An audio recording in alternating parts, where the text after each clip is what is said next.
जय श्री कृष्ण बच्चों, कक्षा 3 में आपका फिर से स्वागत है। कक्षा 3 में आज हम कविता पढ़ रहे हैं और कविता का शीर्षक क्या है? समय सुबह का। तो सुबह के समय के बारे में हम अध्ययन कर रहे हैं। तो सुबह के समय क्या क्या होता है उसके बारे में हमने पिछली वीडियो में अध्ययन किया है। तो कविता के एक भाग को हमने पढ़ लिया है, अब आगे के भाग को हम पढ़ते हैं। तो बाग बगीचों अमराई में कूक उठी है कोयल काली, फूलों से भर अपनी झोली फूली नहीं समाई डाली।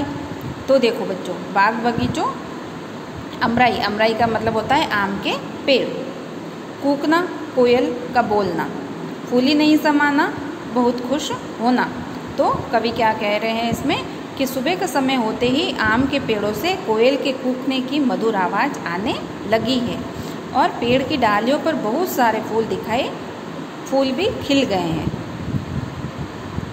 जिससे पेड़ की डालियाँ भी बहुत सुंदर लग रही हैं और मानो वे बहुत ही खुश लग रही है ना। गुनगुन कर भंवरे मंडराए, कलियां जागी ले अंगड़ाई, रंग बिरंगे पंखों वाली कई तितलियां उड़ उड़ आई।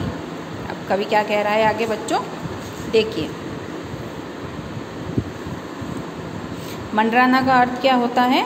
किसी के आसपास घूमना। अब फूलों पे भंवरे मंडराते हैं ना, तो वैसे ही तितलियां भंवरे मंडराते हैं तो किसी के आसपास घूमना। कलिया मतलब जो फूल का शुरुआती भाग होता है, कोंपले है ना, जिससे फूल बनते हैं। अंगड़ाई का अर्थ होता है अकड़ना या शरीर का तनने का भाव।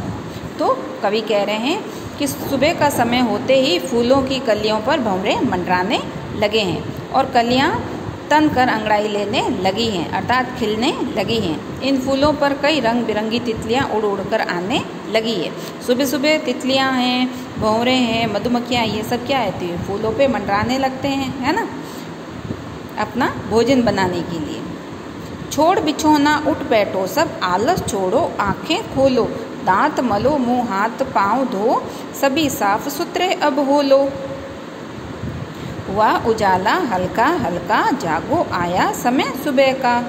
तो देखो बच्चों, बिछोना का अर्थ होता है बिस्तर। बिछोना का अर्थ क्या हो गया? बिस्तर। आलस का अर्थ होता है आलस्य। दांत मलना, दांत साफ करना। आंखें खोलो, आंखें खोलो का अर्थ होता है जागो। हल्का हल्का मतलब थोड़ा थोड़ा। तो कवि कह रहे हैं कि अब बिस्तर छोड़ो और उठ जागो, है ना, उठ जाओ, बिस्तर छोड़ दो और उठ जाओ। आलस से छोड़कर अपनी आंखें खोलो अर्थात उठ जाओ। अपने दांत साफ करो, मुंह हाथ पांव धो लो और साफ सुथरे हो जाओ। अब हल्का हल्का क्या हो गया है? उजाला होने लग गया है, इसीलिए सब जाग जाओ। तो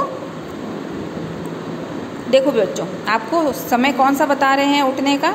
सूर्योदय से पहले का, है ना, ना ही अंधेरा है और ना ही उजाला है, तो धुंधलका सा है सुबह का समय। तो उस समय आपको उठना चाहिए। उस समय उठने से आपको शरीर को क्या फ़ायदे होते हैं? एक तो प्रदूषण कम होता है। प्रदूषण कम कैसे? क्योंकि लोग चलते फिरते कम है, गाड़ियाँ कम आती जाती है उस समय पे, है ना। तो थोड़ी देर आपको बाहर शुद्ध हवा लेनी चाहिए। क्यों? क्योंकि रात को जो ट्रैफिक कम होता है ना, गाड़ियाँ वगैरह कम निकलती है, तो धुआं भी कम होता है, प्रदूषण कम होता है। तो हमें सुबह सुबह इसलिए, और धूप भी कम होती है, तो हम आराम से थोड़ी देर घूम सकते हैं शुद्ध हवा में, कम धूप में और खुली हवा में।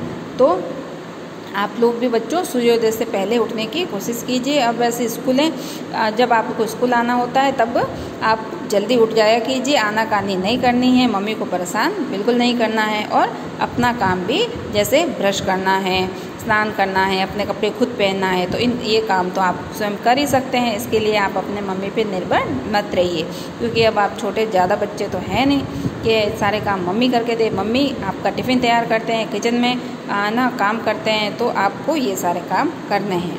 तो बच्चों, इस कविता से हमने क्या सीखा कि सब जीव जंतु कीट पतंगे सभी उठ गए हैं, है ना, और आप लोग भी अब उठ जाइए।